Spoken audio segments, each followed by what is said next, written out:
Forbes jurnalının 39-cu illik dünya milyarderləri reytinqi dərc olunub. Yenavaz.com xəbər verir ki, son bir il ərzində Rusiyadan olan milyarderlərin sayı 21 nəfər artaraq 146-ya çatıb. Onlardan 15-i ilk reytinqə daxil olub. Daha 10 nəfər isə əvvəlki illərdə siyahıdan çıxsa da yenidən reytinqə qayıdıb. Bununla yanaşı 4 iş adamı siyahıdan çıxıb. Milyarderlərin sayının artması əsasən yeni adlarla bağlıdır. Bu il Rusiyadan olan 15 yeni iş adamı siyahıya daxil olub. Onların arasında sıfırdan sərvət qazananlar, özəlləşdirmə dövründə varlananlar və varislər yer alır.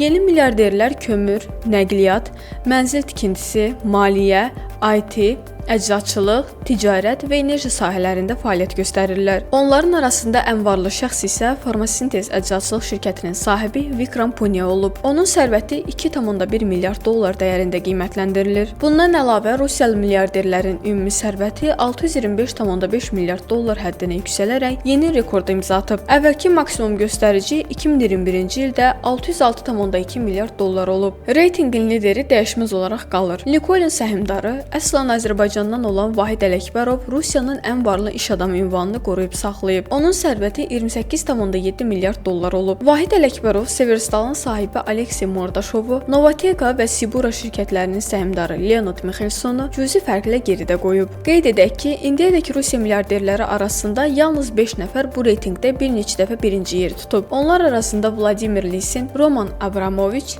Əlişir Usmanov, Leonid Mixelson və Vladimir Potanin yer alır.